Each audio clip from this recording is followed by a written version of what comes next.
What's up, everyone? This is Soul with another video, and I'm not quite sure what we're going to look at right now, but we're here to read and react to stuff. Please like the video, subscribe for more stuff. Link to the article is in the video description, and let's take a look at The War Within. Get a look at the Legacy of Arathor patch, most likely, right? Take your adventures further in the Legacy of Arathor, our next content update. You'll lamp up the damage in Overcharged delves, get a helping hand with a new combat assist and single button assistant, and more. New Arathi Highlands campaign. While attentions have been focused on Khazalgar, a new storm is brewing in the Arathi Highlands. Tensions are rising between the Horde and Alliance. Great. Join Farron and Zanath as they attempt to quell the rising tides of hostility between the two factions in a new multi-quest campaign. You'll get to experience this new 2-chapter storyline with branching viewpoints for each faction as you play through. Branching viewpoints for each faction as you play through. Players will receive a few new rewards for their efforts, like tabards. Ooh, so Stromguard and Maghar. I'm a fan of the Maghar, so it's cool that they're going to get like a little something. And then Shoulder Transmog inspired by Farron's own pauldrons. Okay, that's a win. Read and listen to the Heartlands 5-part audio novella before you head into the Arathi Highlands. Is this new? Is this a new thing too? No. Okay, I remember what this is. Never mind. All right, go Lorewalking with Lorewalker Cho. Players level 10 and above can speak with Lorewalker Cho in either Stormwind, Orgrimmar, or Dornogal for a renewed questing experience. Wait, that sounds huge. What? You'll step back into some iconic lore moments in Azeroth with both previous quests and a few new ones. There are 3 available repeatable quest chains. Meet the Ethereals. Travel to Netherstorm to fight Demencius, meet up with Alaria and Locust Walker in Legion, and head into the Shadowlands to meet the Brokers and gain access to Tazavesh. You'll also meet up with Venari. You'll also experience Xal'atath's storyline, learn more about the Blade of the Black Empire in Legion, see how Xal'atath gained her body in battle for Azeroth, and go back in time to the Black Empire to experience Xal'atath's encounter with the old gods. And face the past with Arthas. Return to Stratholme for a condensed version of the Culling, feel the stinging cold betrayal and wrath of the Lich King, and confront old memories as you step into the role of the Lich King as he faces down the heroes of Azeroth. That's pretty neat. That's pretty neat. While Lorewalking, you won't be able to undertake any other quests, but you'll be able to exit anytime and return to Lorewalker Cho.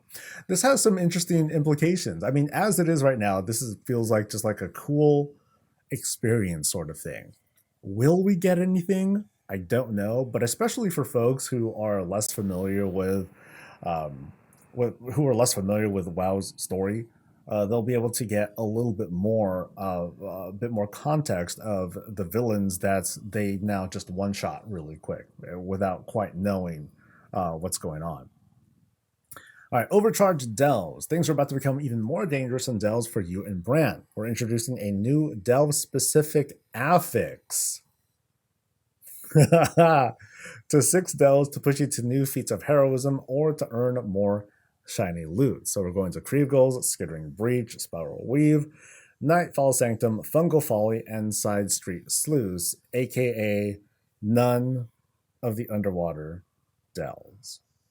You'll engage with rare new enemies, more traps, and unlock traits in a new trait tree specific to Overcharged delves. Selecting the right traits can turn the tides of traps by making them more beneficial rather than a detriment to your progress. And you get rewards. You can get a Titan Disc Belt at the start of the event and upgrade it through a weekly quest. You get a new mount, you get gear, and more delve currency. Okay, that's cool. Now, they said this word. They said the A word. And so now people are like, oh my God, what are they adding?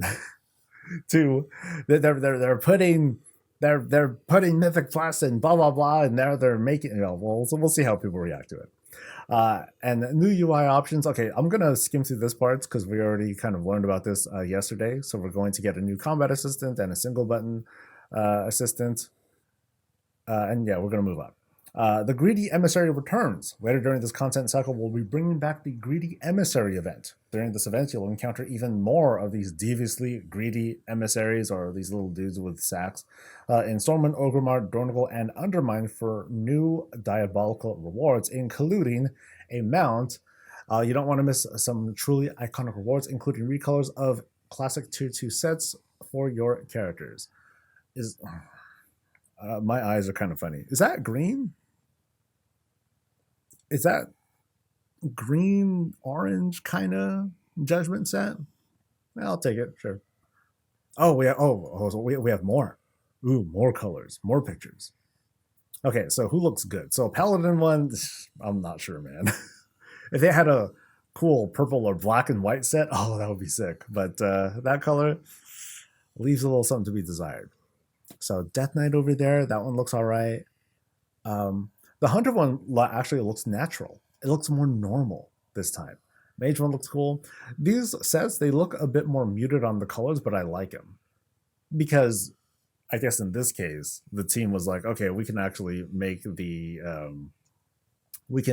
colors, something that we like more, as opposed to being stuck in the past. Warrior one looks pretty sick. Yeah, I like these. These are pretty cool. Maybe not the best, but yeah, let me know what you guys think. Alongside this event, we're also providing a collector's bounty buff, which will aid players in the hunt for legacy loot by increasing drops in legacy content throughout Azeroth. A collector's bounty buff that'll aid players in the hunt for legacy loot. So more stuff. I like that. Of course, I think some of the initial reactions would be like, well, we want targeted stuff, pretty please. And then Turbulent Timeways. So there are going to be 6 weeks of that. They're going to, and we know where we're going. So they're going to BFA, and then Mists, and then Burning Crusade, Warlords. It's so random. I will have 6 new Timewalking dungeons for players to undertake as well. Atal Dazar, Freehold, King's Rest, Trenton Storm, Temple of Sethless, and Waycrest Manor. Nice. That's quite a few dungeons to add, actually. So I guess that's why they're doing like these themes. But I'm trying to remember. Are these new, or are they just like in the rotation now?